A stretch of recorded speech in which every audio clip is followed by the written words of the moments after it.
다 되네직 세로나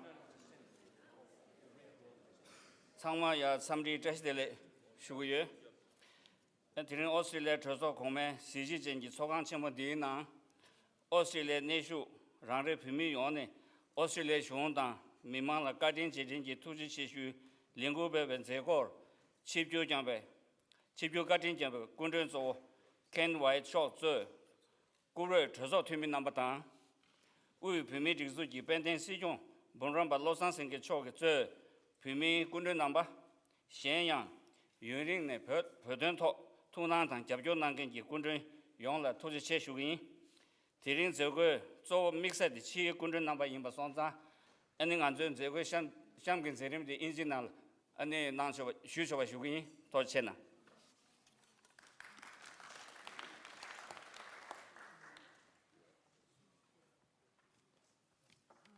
Sorry, I think somebody's knocking on the door. We can't open it.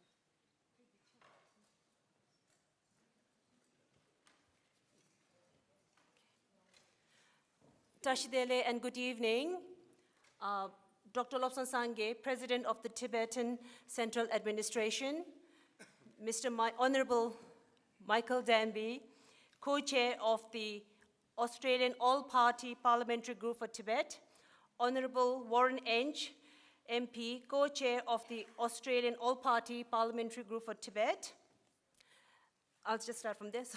Senator Darren Hinch, Honorable Kevin Andrews, Honorable Senator Lisa Singh, Senator Sterling Griffiths. I hope I've got everybody. So good evening and welcome. I'd like to begin by acknowledging the traditional custodians of the land we are meeting on, the Ngunnawal people. I acknowledge and respect their continuing culture and the contribution they make to the life of the city and this region. Oh, welcome. We now have the Honorable Ken Wyatt, MP. Please.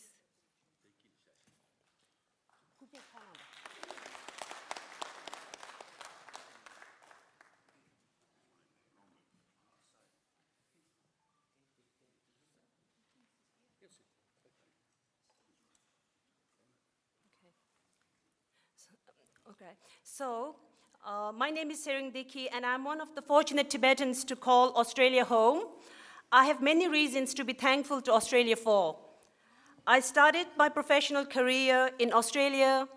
I watched my children grow up and go to university in Australia.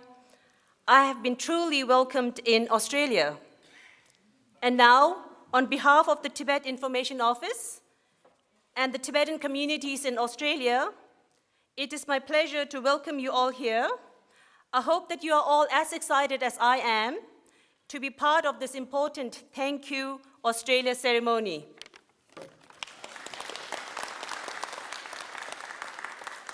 And just a little background. As you may be aware, this year, Tibetans around the world are observing 2018 with events to express gratitude to the governments and people of the world who have given shelter and support to the Tibetan people. It is almost 50 years since the first Tibetan refugees called Australia home. Since then, many Tibetans have rebuilt their lives in Australia and have become contributing members of the big Australian family. So today, we express our gratitude to the government and people of Australia for being on this journey with us. And now, I would like to invite the Honourable Michael Danby, MP, to say a few words. Please welcome Mr. Danby. It's very moving to hear those words of gratitude from the Tibetan community. First of all, can I welcome our honoured guest, the Sikyong, the Tibetan Prime Minister in exile. It's a great honour to have you here. Everybody welcome him. Parliamentary colleagues, but particularly I want to pay tribute to the Honourable Ken Wyatt, my dear friend, the Minister, who has the courage to represent Australia here today. We're very grateful, Ken, that you're here.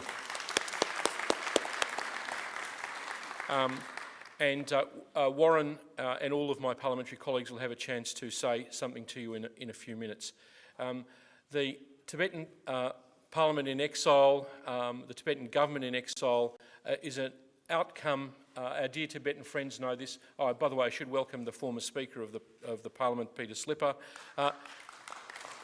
His presence is a symptom or an outcome of His Holiness the Dalai Lama's wisdom.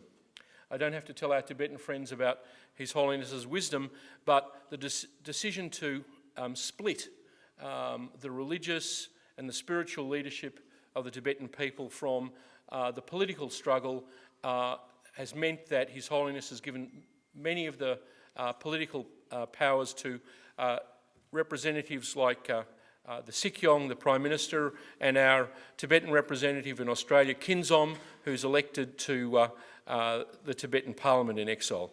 It's wonderful that Australia has been able to be host to so many of our great Tibetan community. This is a country of refugees and immigrants, and we're so proud of the fact that you're able to maintain your culture and practice your religion here under the big arms of Australia, where you're not persecuted or oppressed as you are back at home. In Tibet, in Lhasa, you cannot display a picture of His Holiness the Dalai Lama without being arrested. That is a terrible thing. It's difficult for Australians to imagine it, but that's what happens there. I don't want to take up much of your time because I know so many of you have made a big effort to be here. It's great that the Sikyong is here. He is a symbol of Tibetan continuity. A professor of law at Harvard University who gave up everything in a very promising academic life to assume the leadership of the Tibetan people in exile. And for those who imagine or who thought that by stealing the Panchen Lama or doing all of the terrible things that are being done to the people in Tibet to suppress their religion and culture, which are maintained or emphasised under the Chinese constitution, he's living proof that the Tibetan people, and you are being here today, that people will not give up. His Holiness's message is a very moderate one for Tibetan autonomy, the third way, as promised to the Tibetan people and minorities under the Chinese constitution, to religion, to language, etc. All of that is not practiced in reality, but it's promised under the Chinese constitution. So the Tibetan people are struggling, and the Sikyong, who did such a wonderful job when he was here last time at the National Press Club, his presence here is proof of the fact that the Tibetan struggle for identity continues. You continue the Dalai Lama's work, both the people here in the Tibetan community and your very welcome presence here, Sikyong. Can we all welcome him and thank all of our presence? I can't emphasise to you how grateful I am for Ken Wyatt being here too, who's a man of conviction and who would wants to make it clear that Australia welcomes the Tibetan representatives and the Tibetan people. Thank you, Ken, again.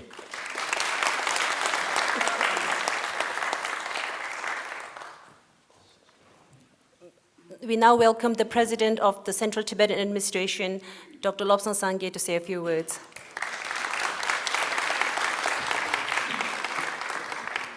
Thank you very much, Michael Denby, for your kind introduction, and honourable members of the Parliament, especially Honourable Minister Ken Wyatt, for being here, because we want to say thank you to the government and people of Australia, and it's a privilege to have a representative from the government to receive the thank you souvenir that we want to hand over in a few minutes. 60 years ago, His Holiness Dalai Lama had to flee Lhasa, the capital city of Tibet, and after 14 days of trek, he arrived in India. Now it's been 60 years of occupation of Tibet, 60 years of repression of the Tibetan people, 60 years of environmental destruction, 60 years of cultural assimilation and cultural genocide. Still, after 60 years, we are here standing today because of the support, because of the friendship, that was extended to us by people and the government of Australia. So I want to profoundly extend my deep gratitude to the government and people of Australia.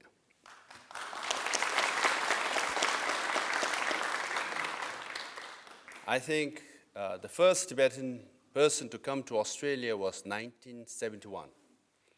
And the first Buddhist center, which was established, now it has spread around the world, was 1976. And I think the first Prime Minister to welcome His Holiness Dalai Lama was Paul Keating in 1992, and John Howard met him twice. And I think there are around 1,200 statements made in the Senate and 1,000 statements on Tibet made in the House. So Australia has set a good record for other countries to follow. After 60 years, we are very proud to say that not just Tibetans have survived, but have, through resilience and revival is going on. Our culture and civilization has been revived in exile, has spread around the world and back in Tibet. Our democracy is thriving, as Michael just mentioned. My position is elected by Tibetans around the world, and we have a very rigorous, transparent, more vocal perhaps, but in a polite way, a parliamentary session in Dharamsala as well. And His Holiness Dalai Lama has traveled around the world, and he has been an advocate of nonviolence and peace and compassion, and he has been one of the tallest giant as far as moral leadership is concerned. And he was in Australia a few years ago, and he remembers Australia very fondly. And just a few days ago, before coming here, I mentioned that I was going to Australia, and he extended his love and compassion to all of you, and his prayers for Australia as well. Maybe we have a lot of politicians here for your next year's election as well, maybe.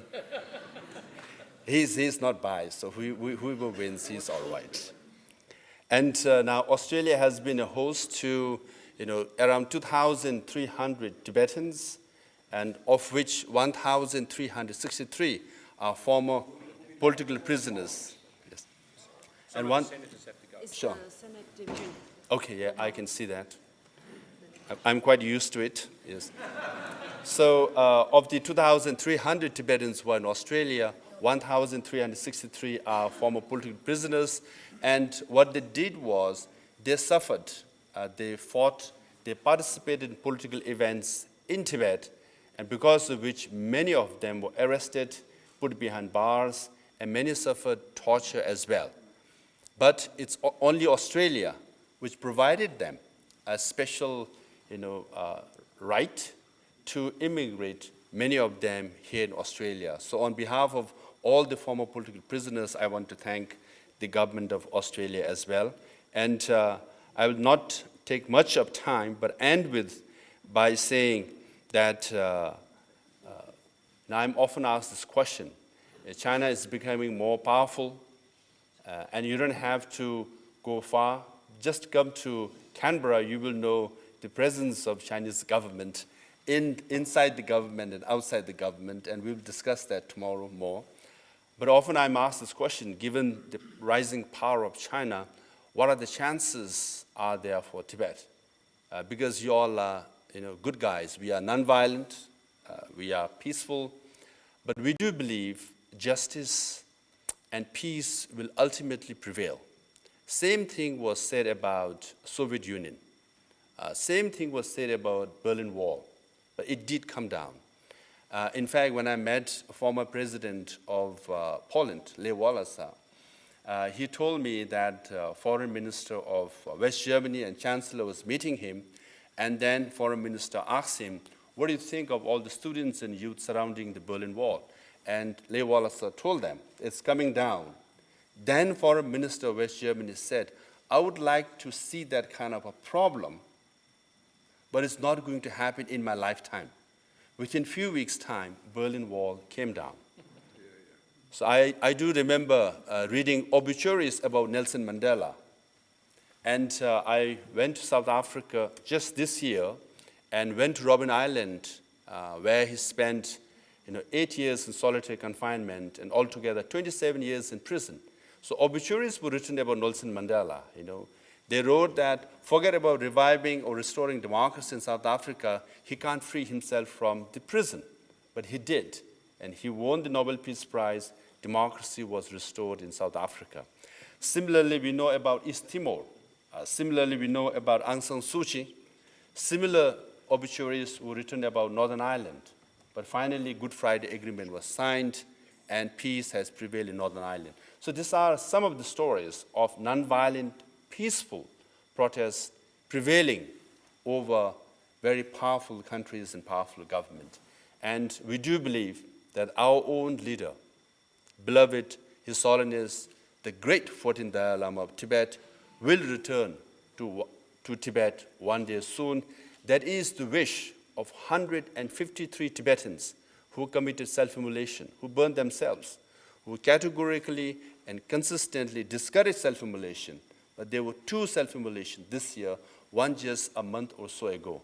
This is the aspiration. This is the dream. They want to see His Holiness Dalai Lama return to Tibet. And let us all march a little further together, because we have many friends, some with gray hair. But nonetheless, your gray hair reflects your wisdom. So what we need is your strength and wisdom to march together a little forward, so that one day soon we will get there in Lhasa, the capital city of Tibet, with His Holiness Dalai Lama and all those Tibetans who are in exile, to be with 6 million Tibetans inside Tibet. That is our dream, but this dream will come true too. Thank you very much. Amen.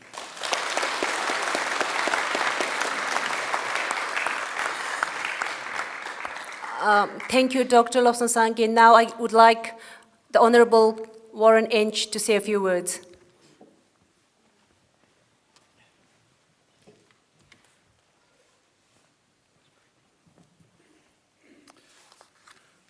Look, I first of all actually would like to acknowledge our traditional owners, and I say that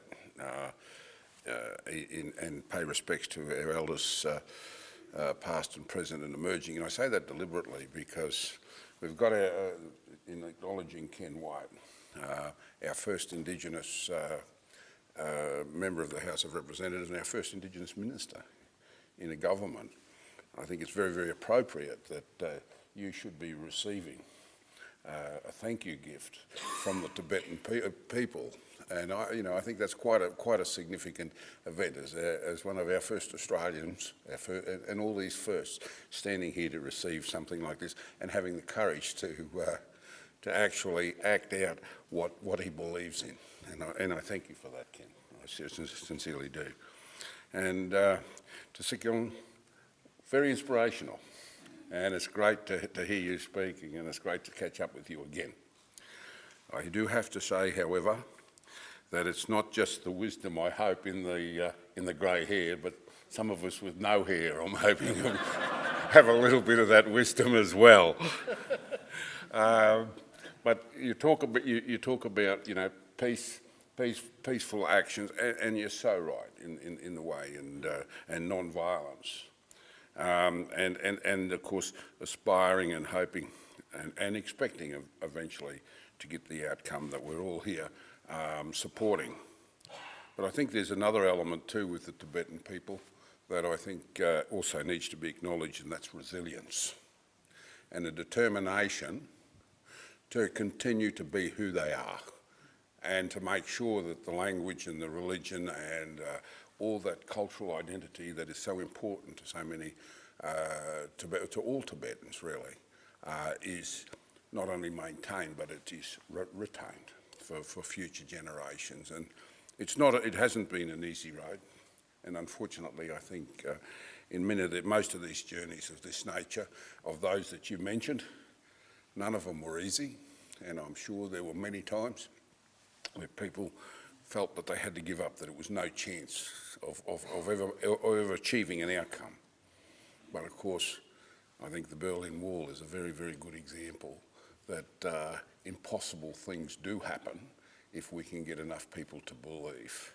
And you have a lot of friends here in this Parliament, The nature of the place means to say that they come and go, but I think it's fair to say that we have it is right across the parties and across all the political sides here, and we do all share that common view here and that common support. I was pleased to see that Michael acknowledged former Speaker Peter Slipper, because I know that Peter, for the time, and he was in the Parliament for an extended period of time, also a good friend of His Holiness, and was very committed to the cause. And I think that we have an obligation, for those of us that are here, to continue to be able to advocate and to speak out. And can I say, we all share the frustrations. We also feel the pressures and the pushback, if you like. But I think it's important that we continue to work together and walk this journey together. And I think today, in presenting this beautiful, beautiful piece here to a very, very special member of this Parliament, I think is another very strong message that we are with you, we will continue to support you, and we certainly look forward to a very, very successful outcome. Let's hope it is in our lifetime. Thank you very much indeed.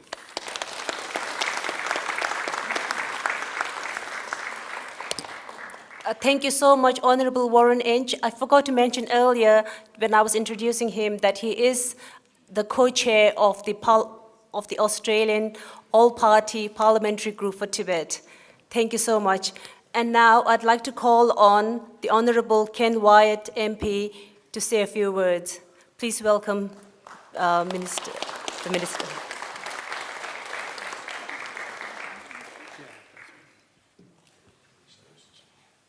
Can I also acknowledge my elders, those from the past and those who are still present with us. When I first came to Parliament, I met with a delegation from the Tibetan community, and we talked about the parallels between Indigenous Australians and the Tibetan community in terms of the changes that are made to people's lives, and that those changes impact because country means so much to both sides of us. But I always wanted to be in all events, because when you make a friendship, you make a commitment to honour the relationship that you have regardless of circumstances. That the conversations are important. The teaching of each other about the history of our nations brings us together in a way that is very unique and different. And when Warren Inch asked me, along with Michael Danby, to become a friend of the Tibetan community in the Parliamentary Friends Group, I had no hesitation because of my first meeting. And I've attended many events, both here and in there's birthday celebrations in Sydney at the Town Hall for the Dalai Lama. And having had the privilege of meeting the Dalai Lama here in this room, it was a great experience because it showed the strength of the faith that we have within ourselves, but also the culture that is the essence of who we are as unique individuals. Because it is what we have that comes from the raising of us as children by our parents and by those who are wise within our communities that make us who we are. How we see the world is often shaped through the history and understanding that we have of our communities. But what's more important is the resilience that we develop as we continue in our journeys of life and aspiration. And today is special because Australia has always welcomed Tibetan people who contribute to our community. You bring with you your culture, your history, but also art and the foods that you share. And you've become part of our family as a community that lives together and celebrates the individuality that we all have. And I want to acknowledge that. And having you here today is also tremendous to see you again.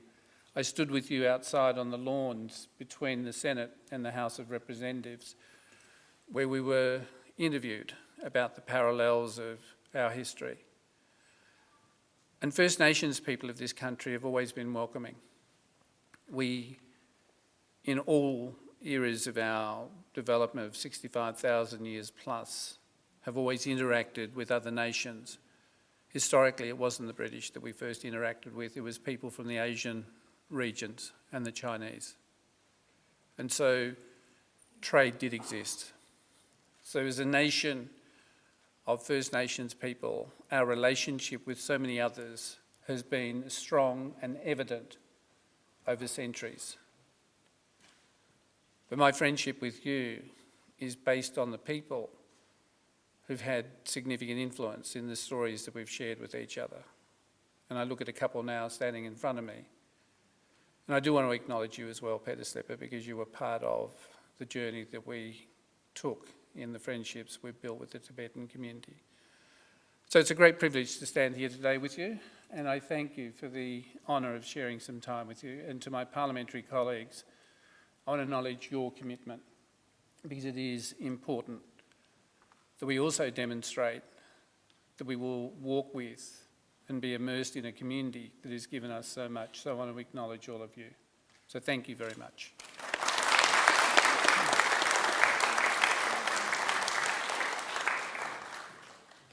Thank you so much, Honourable Ken Wyatt.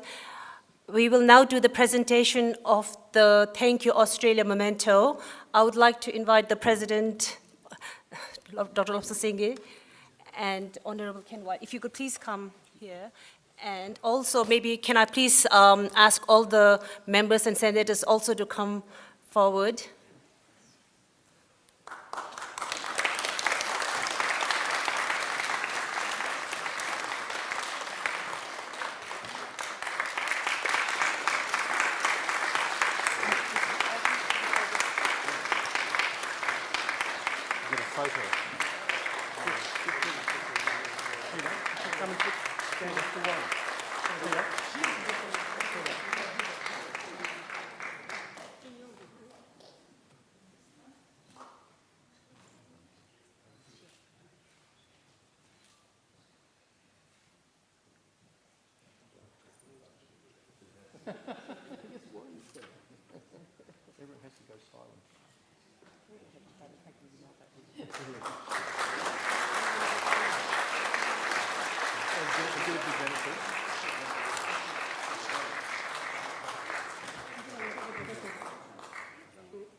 Hada lazo dune peronang.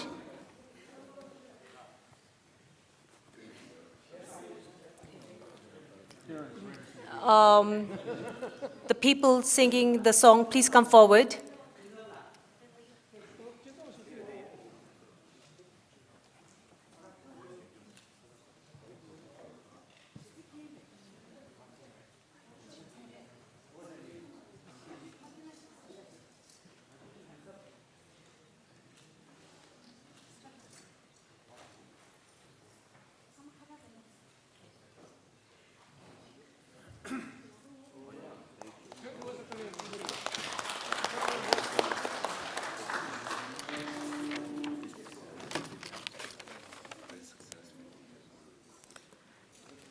So we now have a very special song composed for this very ceremony called Thank You Australia.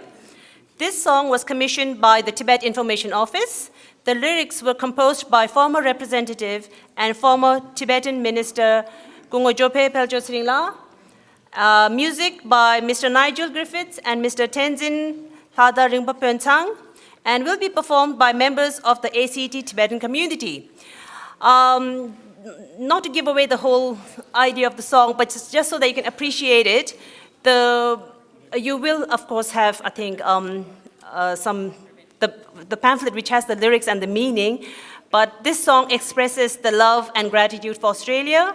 The song begins by acknowledging the original custodians of the land, Indigenous Australians, and their continuing connections to the land and waters. I won't give much away now, but please enjoy the song. Thank you.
Thank you very much. I hope this song has touched your hearts. It certainly has touched mine with its beautiful, meaningful words. And now I would like to... I would like to welcome Senator Richard Di Natale here as well. Good evening, Senator. But first, also, I would like to now welcome Senator Darren Hinch to say a few words. Please welcome Senator Darren Hinch.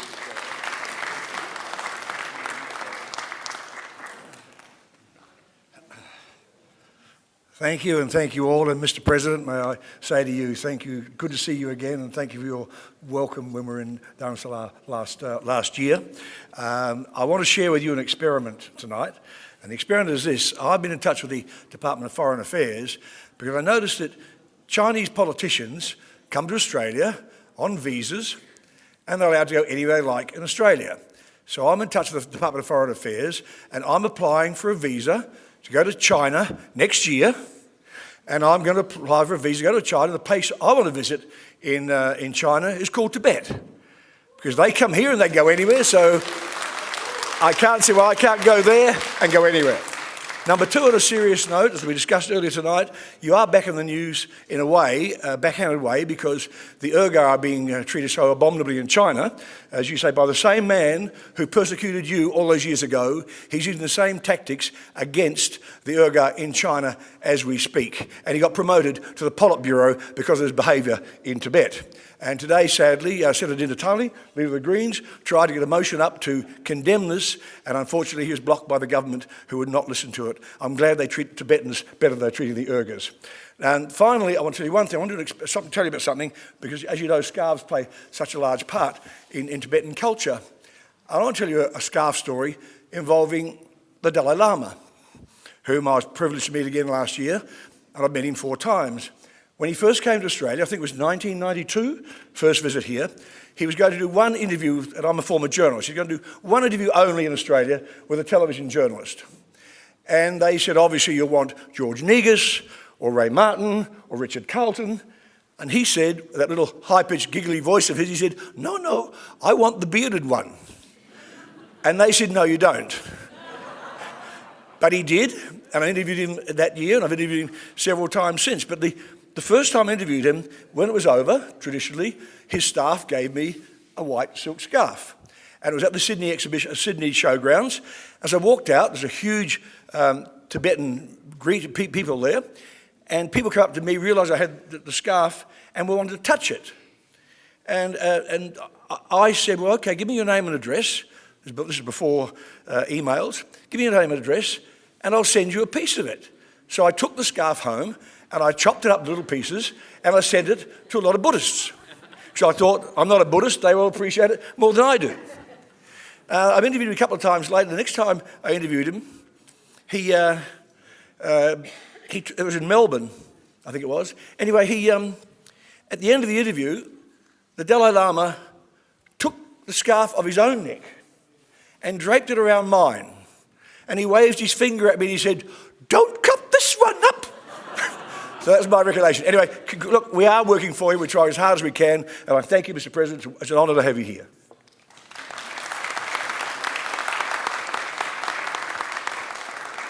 Thank you, Senator Darren Hinch, and I hope you do get to go to Tibet, and do tell us about it when you come back. And now I would like to welcome Honourable Kevin Andrews to say a few words. Please welcome, Honourable Kevin Andrews, Thank you very much, Mr. President. My parliamentary colleagues, including Minister Ken Wyatt, former Speaker Slipper, members of the Tibetan community here in Australia, ladies and gentlemen. It's a great honour to be here with you again in this Parliament House. Mr. President, the last time we met, both you and the Dalai Lama, as Senator Hinch pointed out, was in New Delhi about a year ago as part of our visit to that country in Dharamsala and to visit with the Central Tibetan Administration. So it's great to have you back here, Mr. President. Ladies and gentlemen, sometimes it's said that we are against the people of China and for the people of Tibet. But I say we are against injustice and repression and for human dignity and human liberty.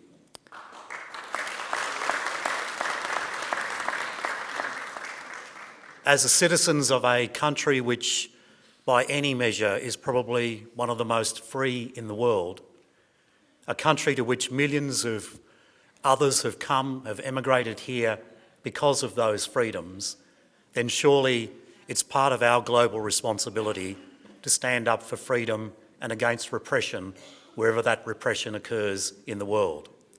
And it's for that reason that I support the people of Tibet, that reason that I support your people, Mr. President. May you find that freedom one day so that you can share, as we do in this country, that dignity and freedom which is at the essence of every human heart. Thank you.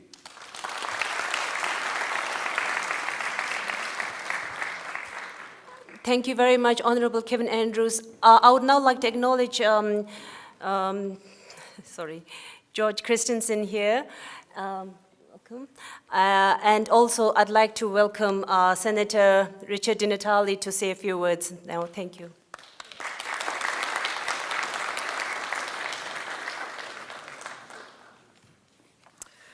Good evening. Firstly, let me begin by acknowledging Sikyong Dr. Lobsang Sangay, President of the Central Tibetan Administration. It's wonderful to see you again. Let me acknowledge all of my parliamentary colleagues, particularly Senator Janet Rice, my colleague in the Senate, and of course acknowledge all of you. We are standing here on Aboriginal land. I want to pay respects to the Ngunnawal people, to elders past and present, and reflect on the fact that this evening, while the Chinese government is dispossessing the Tibetan people of their land, that is something that we saw our first Australians, our First Nations people in you. And I understand you had Ken Wyatt give a very heartfelt speech talking about the connection between Australia's First Nations people and the Tibetan people. The Greens have always been very strong supporters of the Tibetan cause, and it's, I have to say, heartwarming to see so many people right across the political divide stand together in solidarity with you. When our former leader, Senator Bob Brown, retired from the Senate, he made a very strong commitment to the Tibetan people. He said he would work for the Tibetan cause until his dying days, and during his time in Parliament, Bob did indeed go to Dharamsala to learn in detail about the Tibetan culture. He learned about the Chinese government's repression of the Tibetan people, and he saw firsthand the experience of Tibetan people on the ground. And of course, many other Green senators have followed in his footsteps, and I too hope one day to be able to visit Tibet and to bear witness to the suffering of the Tibetan people. We speak out against the injustices being perpetrated against the Tibetan people because we speak out against injustices committed against people everywhere. Darren today talked about our motion in the Senate condemning the persecution of the Uyghurs in China right now. And just as we stand in defence of their human rights, we stand in defence of your human rights. You've been deprived of your right to democracy, your right to freedom of speech, your right to religious observance, and of course, your right to liberty and freedom. We can stand up and do this here in Australia because we live in a democracy. We can stand up and speak about the Tibetan cause without fear of being imprisoned. We can do that because we live in a country that, despite its faults, acknowledges that all people should be free. We can each practice our own spirituality or religious observance in a way that is consistent with our own beliefs. We can do that here in Australia. We can carry around pictures of religious leaders. Indeed, we can carry around a picture of the Dalai Lama if we choose, and we know that we can do so unhindered.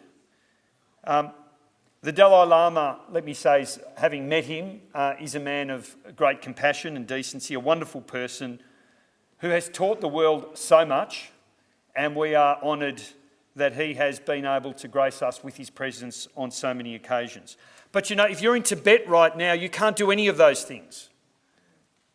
You can't practice your spirituality, you can't practice your religion, you can't make documentaries, you can't take photographs in the wrong places. Tibetan monks and nurses are being forced by Chinese authorities to basically act as propagandists for the Chinese government and the Communist Party. And that's why we continue to speak out in support of the Tibetan people. We're protectors of nature in the Greens. We want to see nature protected, but not when plans for massive nature reserves are basically cover to dispossess Tibetan nomads under the guise of protecting unique and important ecosystems. That is the sort of abuse that is going on right now in Tibet. We want to see a free Tibet. We'll work with you and your community to hold the Chinese government to account. Now, we can continue to have a relationship with China, and we should, but that should not stop us from speaking out when we need to speak out. We're going to do everything we can to work to advance your reciprocal access in the hope that the Chinese government's going to finally provide unrestricted access to Tibet for Australian officials, for journalists, for politicians, indeed for tourists. We should all have the privilege of being able to do that. So let me finally conclude just by thanking you for standing again with us together tonight, all of you, in solidarity. I want to thank your community for what you've brought here to Australia. And please know that you continue to have our support. You continue to have our support in your fight for what are basic human rights. You continue to have our support in your fight for liberty and, most importantly, in your fight for freedom. We stand with you. Thanks so much.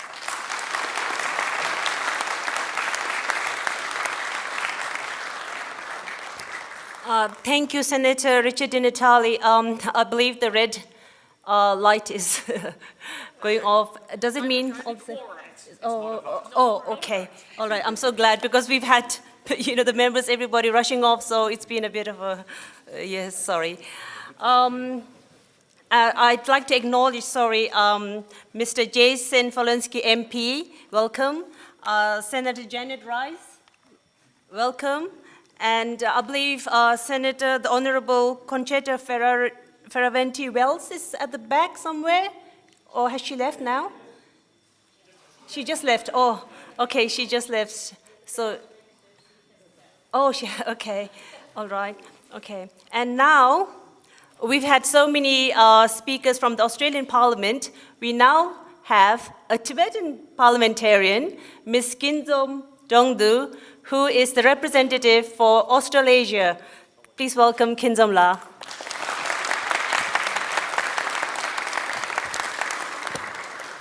Tomate tuzo rawadi nanglola upimi dikso ke pandi sikyon chola ani manzo Australia ke pimi samet subshuche samdi mixe ke samdi shuen yinangshi ani manzo tuzo rawadi nala tropo tha ani mima nang tropo sokba kha ki tropo ani Australia pimi samalola samdi tashteli shuen so dear members of Parliament and friends of Tibet and members of the Tibetan community.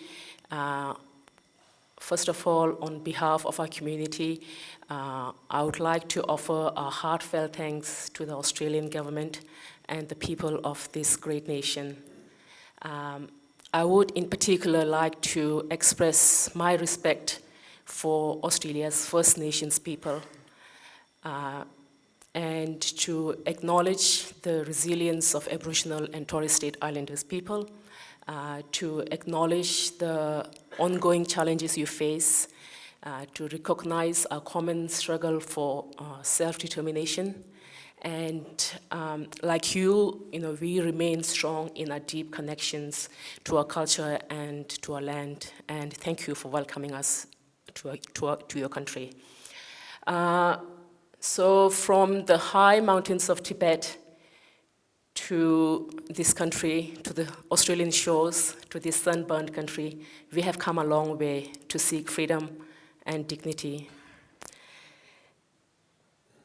And thanks to the generosity of the Government of Australia and the Australian people, we have found here a safe home, a place where we can live in freedom and with dignity. You have welcomed us, offered us many opportunities, and made us part of the Australian family. Living in a free and democratic country,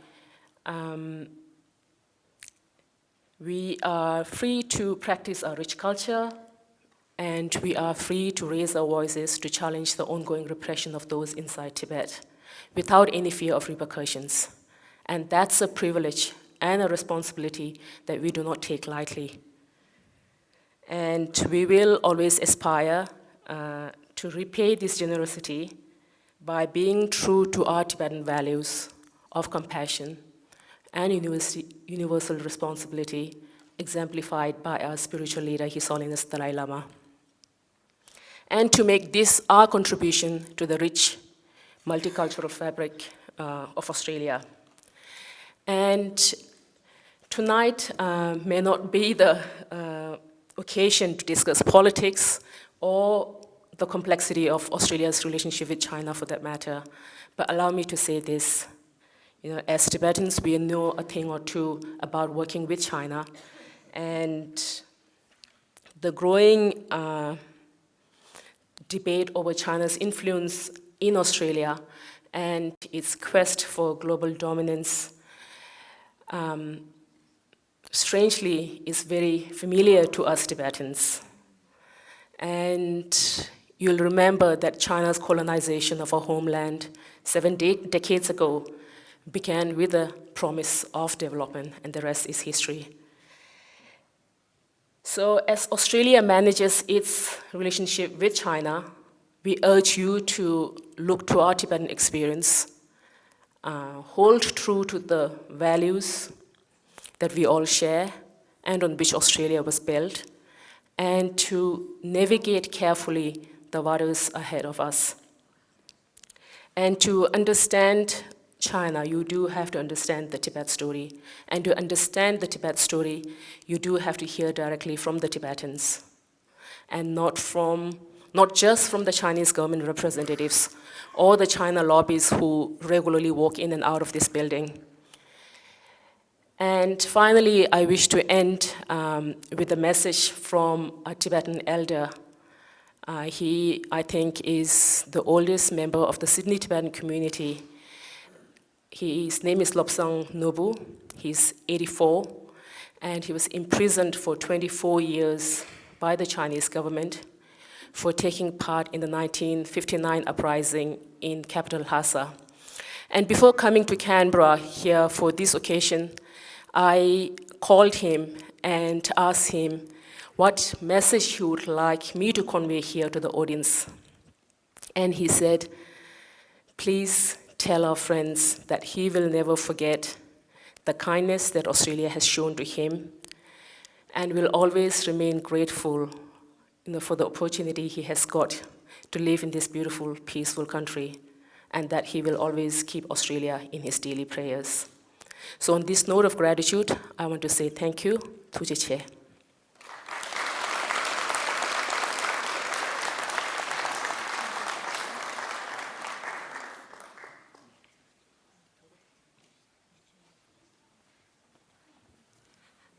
Thank you very much, Kinzobla. I would like to acknowledge former Speaker of the Australian Parliament, Mr. Peter Slipper. I'm sorry I didn't acknowledge you before, but we are so happy that you could join us. Thank you so much for coming. We now have 2 cultural performances. The first one is called Sangsum Ginzedi, and it is about the 3 provinces of Tibet. Please enjoy this wonderful performance.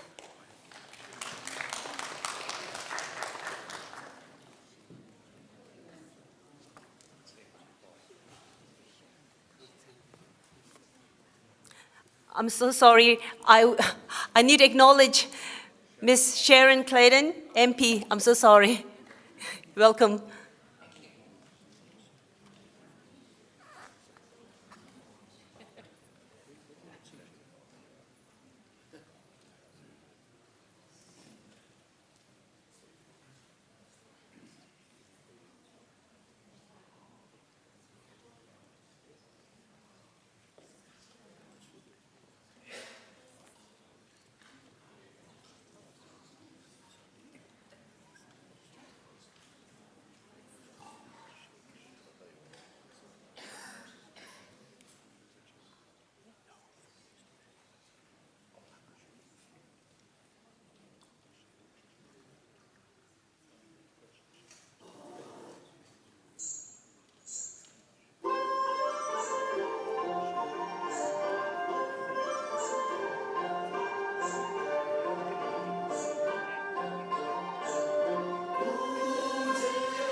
Thank you, girls. I would now like to welcome the former Foreign Minister of Australia, Mr. Gareth Evans. Welcome. Thank you.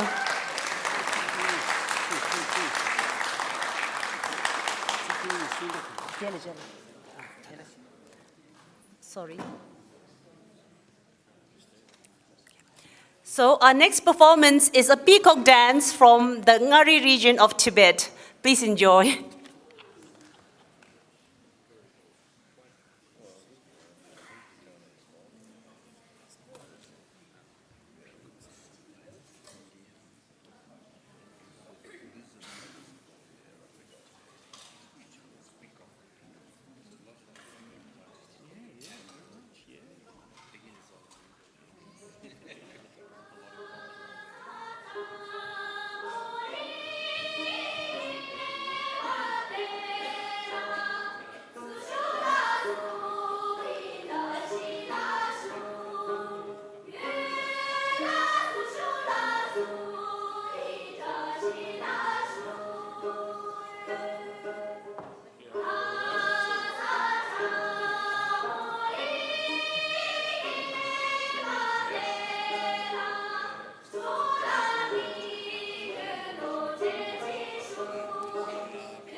Thank you, the girls and the two boys, for that wonderful dance.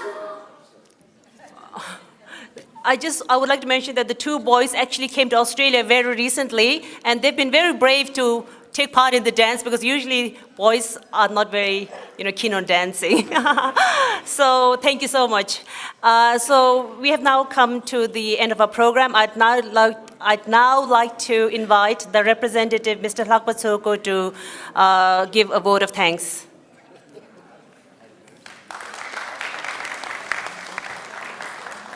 So, before I say a few words, I would like to call Tamara and Adam and James. Please, could you please come near the podium, please?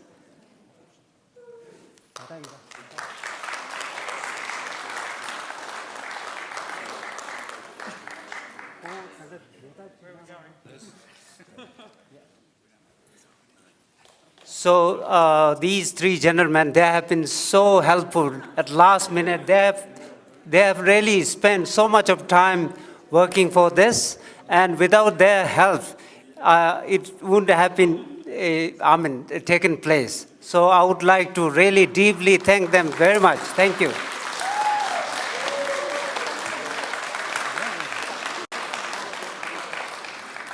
And Tamara and Adam is the secretary of Warringenge, Honorable Warringenge, and James is the secretary of Honorable Michael Denby.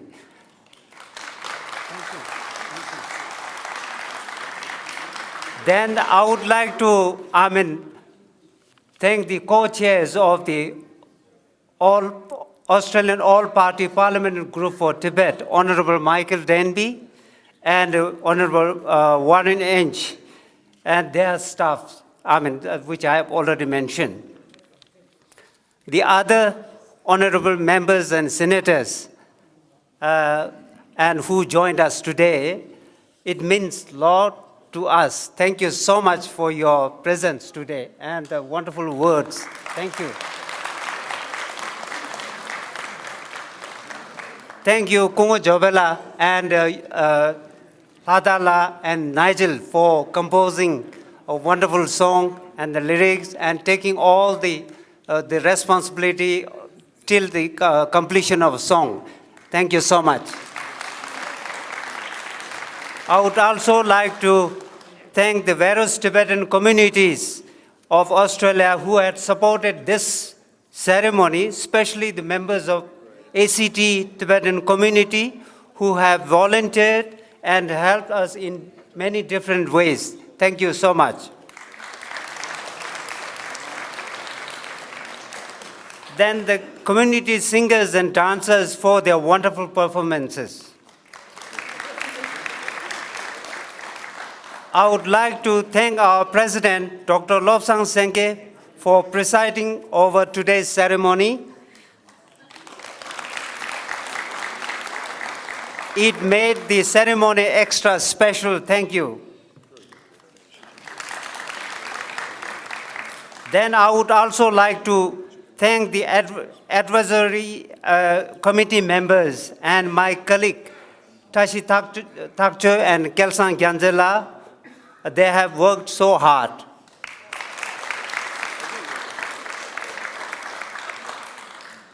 And finally, thank you all our guests and today who have supported us and befriended us for many years. And I hope you will continue to lend your support to the Tibetan cause, and we always remain grateful to you all. Thank you so much. And lastly, I would like to acknowledge the Reverend Bill Cruz, who is always present at the Tibetan function, wherever it may be, Nowra, Sydney, Canberra. Reverend Bill Cruz has been one of the very close friend of His Holiness Dalai Lama, and thank you so much for your presence today. And lastly, our former parliamentarian, Peter Sleeper, who has visited Dharamsala as the Australian parliamentarian. I think he's the first parliamentarian who visited Dharamsala, and you have supported us for many years. So I would like to give you a special thanks to you. Thank you so much.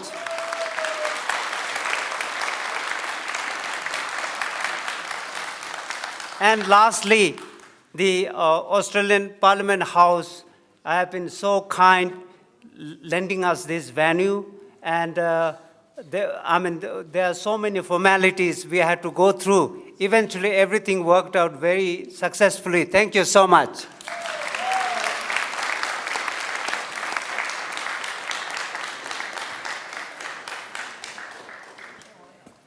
Thank you, everybody. Please enjoy if there's any food left, and also mingle. And we will have to leave this room by 7:30. So sorry, it'll be a bit rushed. But thank you very much, and good evening and good night. Thank you.